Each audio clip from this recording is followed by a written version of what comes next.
We flew 8,331 miles to be here tonight for one simple reason, to tell you in person that this Thanksgiving is a special Thanksgiving. We're doing so well. Our country is the strongest economically it's ever been. We have never done so well. We have the greatest economy anywhere in the world. So it's nice to know that you're fighting for something that is doing well as opposed to something that was not doing well just a number of years ago. Our stock markets reached the highest level ever in the history of the exchanges, all three. If you look, all three. It's incredible. It's incredible what's happening. It just broke a record. I think it's close to 130 days, so we're less than 3 years. And 130 times we've broken the all-time record. And to me, that doesn't mean an all-time record. It means something different. It means jobs. It means 401ks. People come up to me with their 401ks. They say, sir, you look like a genius. Thank you very much. You know, they're up 78%. They feel good. So I would just want to say that we thank God for your help and all of the things that you've done. You are very special people, and you don't even know how much the people of our country love and respect you, and they do. That's why I'm here. I'm just bringing the message.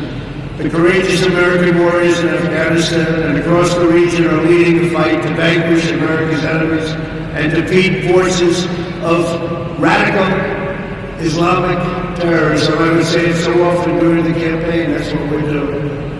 Together we're making tremendous progress. Just a few weeks ago, as you know, and as President Ghani mentioned, U.S. Special Forces brought the world's #1 most wanted terrorist to justice. When the President said more important than Osama bin Laden, I would say that, look, different than what he was an organizer. He was the founder of ISIS. He was the father, if you want to call him that, of ISIS. I think he wasn't so happy 3 weeks ago when he saw those incredible 67 men, in that case, just come pouring down onto where he was staying, and that didn't work out too good. And we have a new national hero. You know who that is, right? Conan is our new great hero. And Conan was in the White House the other day. You might have seen it.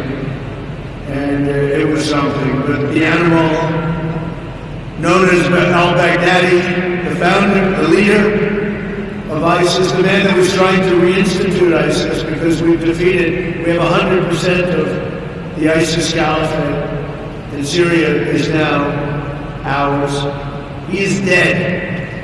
His second is dead. His third, we have the sights on the third. I think the third doesn't want the job. The third is saying, you know what, maybe I'll go work in a store or something. But Baghdadi was a savage and soulless monster who raped, tortured, and slaughtered the innocent, including many, many Americans. When you saw those folks, those great people in the orange jumpsuits, oftentimes standing on a beach with a thug behind him and a big knife, that was all al-Baghdadi, but he's gone. The American warriors hunted him down, they executed a masterful raid, and they punched his ticket to hell. That's what happened.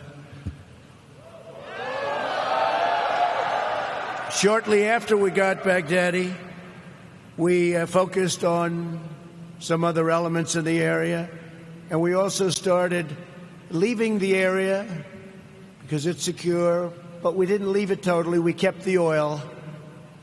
Makes sense, right? I've been saying for a long time, keep the oil. Hate to say it. I used to say it with a place called Iraq, too. Keep the oil. They didn't listen to me. I was a civilian. They didn't listen. Now they have to listen. But we kept the oil. And we kept it, and we can help the Kurds. We can help our partners. We can have it developed. It's where they got their wealth. That's where they got their money. We kept it. So we'll go back in when we have to as it arises, but 100%. We have thousands of prisoners. We'd like Europe to take those prisoners. They have not stepped up to the plate at all. Many come from France. Many come from Germany. They come from different countries in Europe. They have not stepped up to the plate. That's not good. We have to talk to them, John, because they should be taking those people back and trying them. And if we didn't do it, they'd go back to France, and they'd go back to Germany and to UK and to all of the places where they came. That's where they want to go back, and they should take them. Weeks ago, we also announced that the forces are coming back. They're coming back home. We're reducing over here, but because of technology and all of the things that we have, we're able to reduce in Afghanistan, very substantially actually reduce, and do even more devastating attacks on the enemy. So that's part of the $2.5 trillion that we have coming. Finest equipment in the world. We build the greatest equipment anywhere in the world by far. And we're selling that equipment now to many, many countries that are our allies. The enemies, we decide usually not to do it. History has said don't sell the good equipment to the enemy. Our message to the bloodthirsty terrorists is clear. You will not escape your wretched fate, because the long reach and the really awesome power of the United States military is unstoppable. We have the most powerful military in the world by far. There's nobody close, and we're going to keep it that way. We're going to keep it that way. This evening, as millions of families sit down at their dinner tables back home, they'll be saying a prayer for the men and women serving our nation in Afghanistan and deployed all around the globe. Great men and women all around the globe. Many are coming home.